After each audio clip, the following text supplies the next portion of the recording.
তা ছবি একটা দেবে দেয়ালে খাটিয়ে রাখবো। শালা পুরো মহান পুরুষের মতো কাজ করে বেরিয়ে গেছে গো।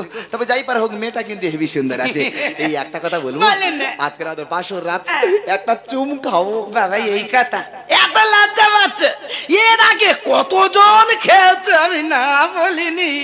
তা তুমি তো আমার বিয়ে করেছো, কত খাবে খাও। বড় উদার মনের মানুষ জানো, কারণ না বলতে শেখেনে। হ্যাঁ, যেমন না বলতে শেখেনে তারা উপকার করতে ছাড়েনে। তবে মেয়েটা খুব ভালো, হেভি পরিষ্কার। তাই এমনি পরিষ্কার হয়েছি। আমি তো সবসময় বিউটি পার্লারে যাই। তাই? এই বিউটি পার্লার মানে জানো? ও বাবা, ও তো মেয়েদের ভাঙাচোরা গ্যারেজ তো। হ্যাঁ, কালো কালো মেয়েরা ঢুকবে, মেকআপ করে BMW হয়ে বেরিয়ে আসবে। তুমি এমন করে বলছো তো, তুমি যদি আমার কথা শুনে চলো তুমি আমার মতো পরিষ্কার হতে পারবে। কি করতে হবে? এই দেখো, সবসময় বেশি বেশি জল খাবে, তবে তোমার ত্বকের রং উজ্জ্বল হবে। ও বেশি বেশি জল খেলে ত্বকের রং উজ্জ্বল হয়? হ্যাঁ। ওটা বড় লোকদের হয়, গরিবদের শুধু মাইনাস হয়।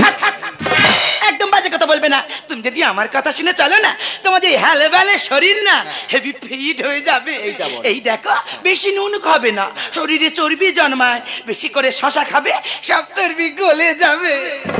নুন খেলে চর্বি বাড়ে, শশা খেলে চর্বি কমে। কমে। ওই জন্য তো আমরা শশার সাথে নুন মাখিয়ে খাই।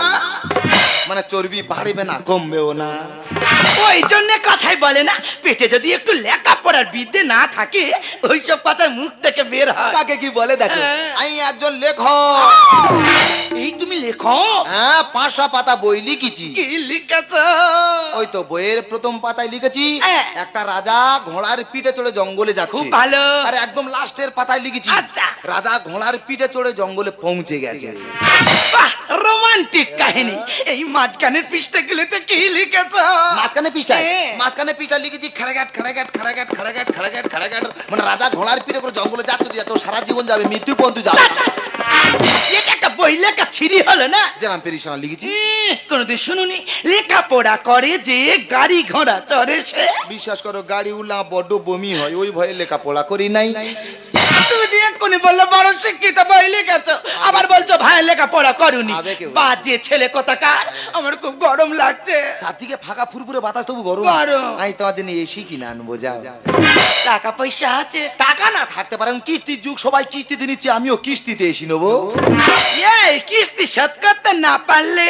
কিস্তি শোধ না করতে পারলে 3 মাস পরে ওরা এসি খুলে নিয়ে চলে যাবে। সে তো যাবেই। তারপরে তো আবার ঠান্ডা পড়ে যাবে। তোমার